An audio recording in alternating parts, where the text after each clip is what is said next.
Hank Williams Sr. stood at the heart of country music in the late 1940s. His songs like Hey Good Lookin' and Your Cheatin' Heart became instant classics. When he made his Grand Ole Opry debut, the crowd demanded 6 encores, a clear sign of how deeply fans connected to his music. But behind the scenes, his life was spiraling. Alcohol became his constant companion, leading to missed performances and broken commitments. Eventually, his struggles caught up with him. The Opry, despite his stardom, had no choice but to cut ties after too many no-shows. Just months later, on New Year's Day in 1953, Hank Williams Sr. died at only 29. Decades later, Hank Williams III tried to convince the Opry to reinstate his grandfather's membership as a tribute. The Opry refused, explaining that once a member passes away, their membership can never be restored. Johnny Cash's journey followed a similar, troubled path. His Grand Ole Opry debut in 1956 was electric. Singing hits like I Walk the Line and Get Rhythm, he seemed destined for lifelong success. But by the mid-60s, personal demons were overtaking him. During a chaotic performance in 1965, an intoxicated Cash dragged the microphone stand across the stage, smashing every light in sight. After that outburst, the Opry had seen enough and banned him. Yet, not all stories end in exile. With help from June Carter, who stood by him when few others did, Cash turned his life around. In 1968, the Opry welcomed him back, where he remained a respected figure until his death in 2003. Peter Davis experienced rejection not for personal struggles but for speaking her mind. Through witnessing police arrest a Christian group for public preaching, Davis felt compelled to share what she'd seen during her performance. Before singing Amazing Grace, she told the audience how deeply it hurt her to watch people be arrested simply for spreading their faith.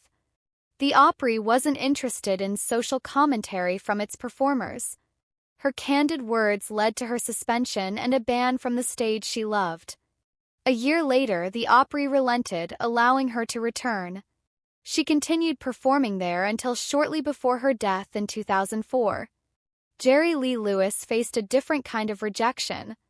Though famous for blending rock and country, Nashville never fully embraced him. When he finally performed at the Opry in 1973, he was given strict rules: no profanity, no rock songs. He broke both. Ignoring all warnings, Lewis filled his set with rock hits like Great Balls of Fire and played far beyond his allotted time, cursing freely between songs. The result? He was immediately banned. Though he returned once in the 1980s, he was never invited to officially join the Opry. Dierks Bentley's ban came before his career even began. As a young aspiring artist working behind the scenes at a Nashville TV station, Bentley found ways to sneak backstage at the Opry, mingling with performers he admired. Eventually, the Opry caught on and banned him from the building entirely. Ironically, just a few years later, Bentley found success with hits like What Was I Thinkin', which was inspired by someone he'd met backstage during those early unauthorized visits. After proving himself, he made his official Opry debut and was later invited to become a member. Neko Case faced an unusual rejection. Though her music often blended country, folk, and rock, she was invited to perform at the Opry's outdoor plaza party in 2001. The summer heat proved brutal, and mid-performance she grew faint. Desperate to cool down after being denied water or rest, she removed her top while continuing to perform. That single act violated the Opry's strict standards of decorum, and Case was never invited back.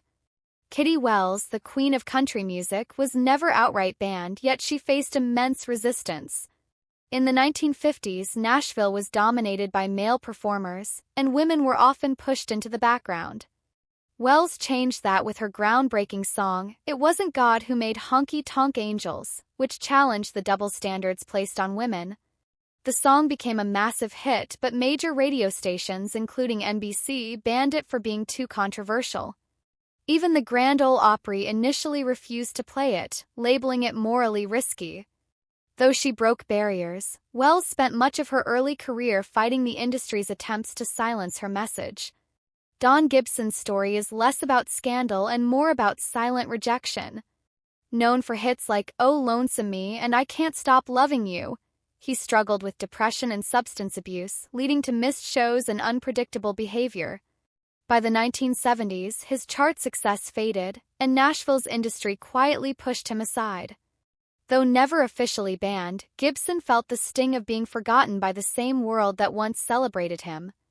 Faron Young's legacy is both legendary and tragic. Known for iconic songs like Hello Walls, his volatile personality led to his downfall. His public outbursts, offensive remarks, and alcohol-fueled incidents alienated Nashville insiders.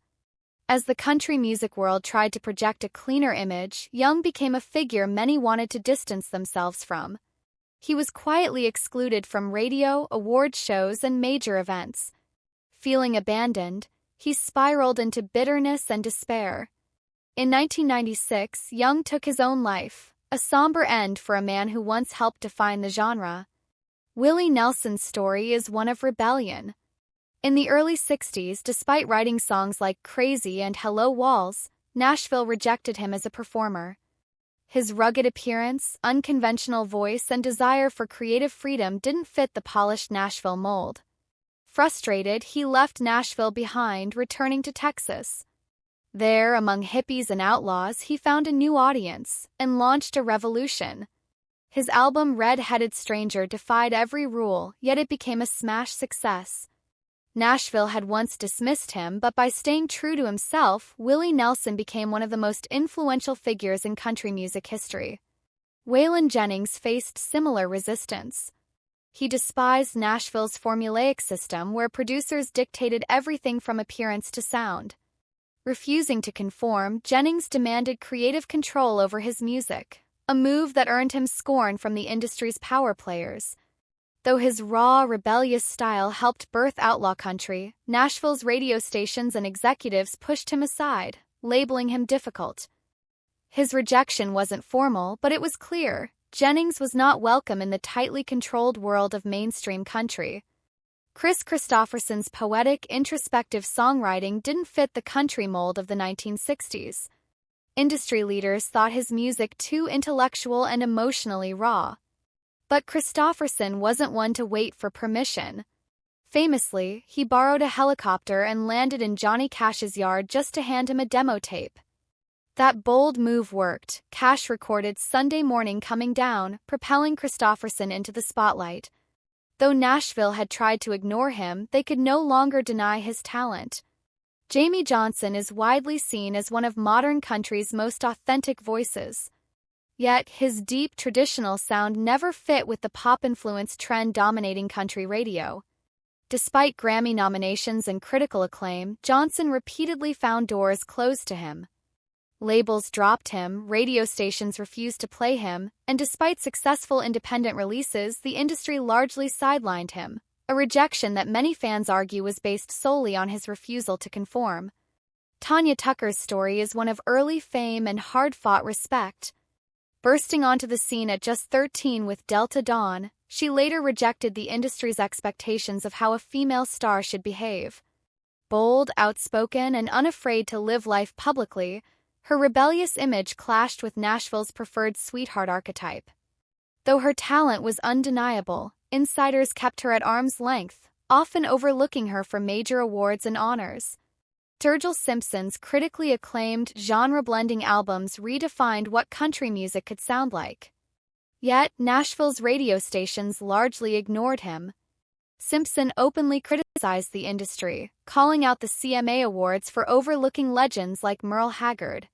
His refusal to play by the rules made him an outsider in the very genre he sought to redefine. Though celebrated by fans and critics, Nashville's establishment never truly embraced him. In the end, the stories of these artists show a harsh reality. Talent alone doesn't guarantee acceptance. Whether through personal struggles, refusal to conform, or speaking their minds, each of these stars paid a price for challenging Nashville's expectations. But in doing so, they didn't just write songs, they wrote history.